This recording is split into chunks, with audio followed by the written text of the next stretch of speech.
about this. How many of you have woken up Monday morning, it's time for class, and you say to yourself, oh, it's going to be one of those days. I hate Mondays. Anybody been there before? Say yes.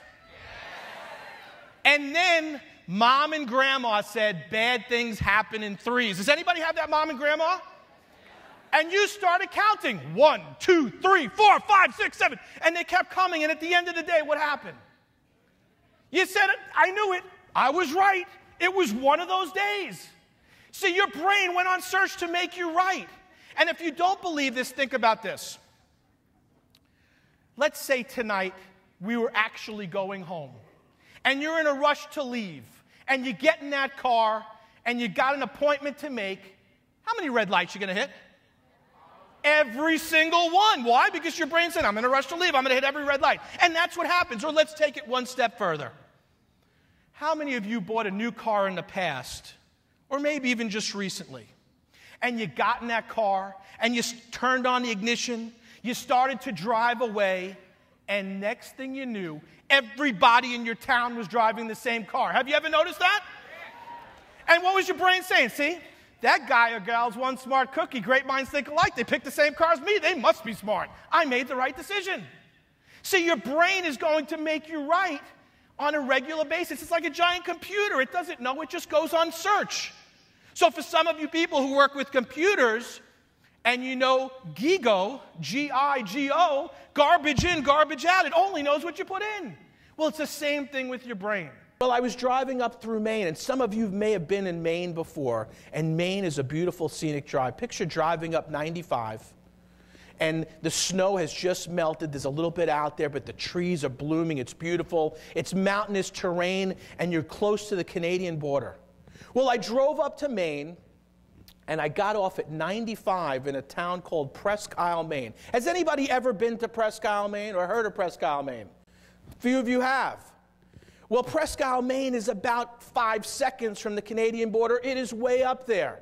See, when I get to Maine, I'm thinking lobster. How many of you are thinking lobster when you get to Maine? See, I'm thinking lobster when I get up there, but I don't know where to go.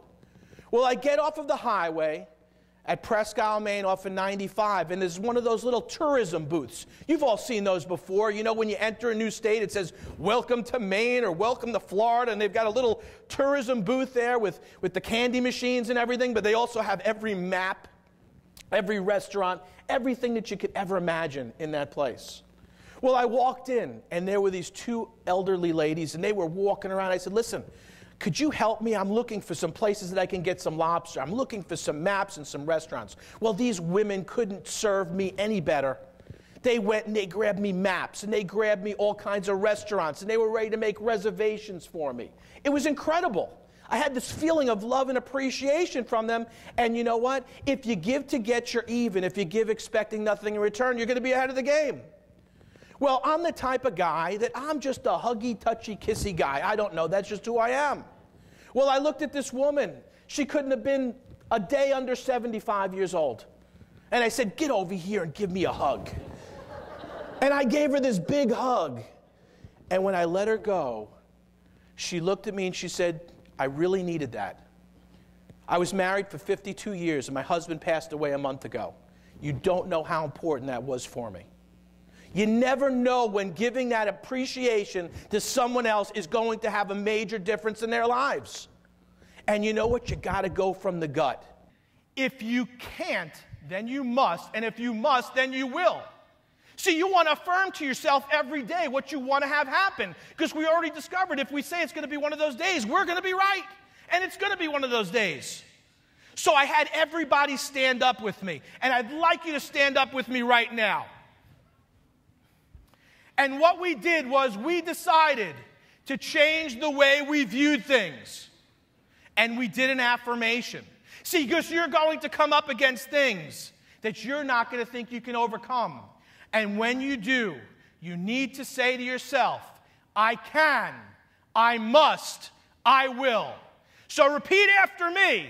I can, I must, I will. Is that the best you can do? Let's try this again. I can. I must. I will. You're almost there. Let's try it one more time. I can. I must. I will. All right, I know you can. Sit down. Give yourselves a round of applause. Well, I was down in my office in Kendall, and I got to meet the ACA inspector, a former colonel in the Guatemalan army. True. Well, he sat across the desk from me, and I'm a bit of a schmoozer. I like to talk to people. So I started to attempt the schmooze.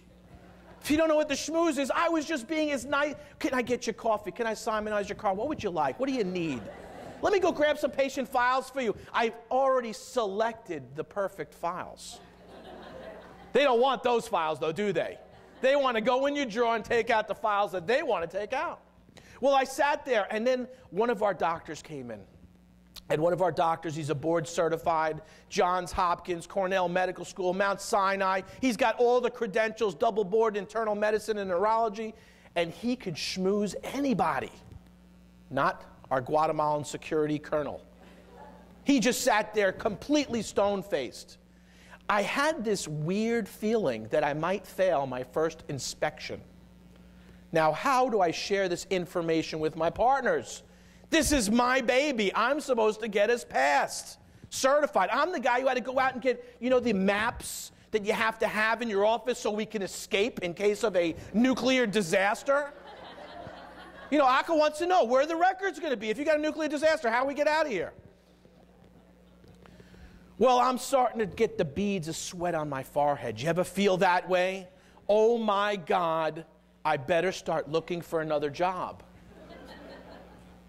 Well, he looked across the table at me, and he started shaking his head, and I said, you know something? I said, I run my facilities like you would run the Guatemalan Army. I said, see, I've done personality profiling for Air Force Intelligence at Wright-Patterson Air Force Base. They bring me in every year to sit in front of people, ask them questions, and me to see if they're telling the truth or not. I've done this for years. As soon as I said that to him, a smile came across his face. Oh, you work with the Air Force? Yes, I do. Actually, I work with the Air Force and the Army and the Navy. I've spoken around the country on different bases. Well, if that's the case, let me take a look at your records look very good to me. See, I had to bond with him. I found out something about people. I found out that people do business with people who they like, who are like them. That you will spend more time with someone that you like and someone that you like to work with than someone who you don't. Well, it was 1997 in St. Louis, Missouri. It was a gorgeous fall day, and I had the opportunity to speak to an enthusiastic group of leaders just like yourself. In fact, it was the National Fall Leadership Conference for the Future Business Leaders of America. And I happened to be one of their workshop presenters. The title of my workshop was Goals, How to Get Everything You Want Out of Life.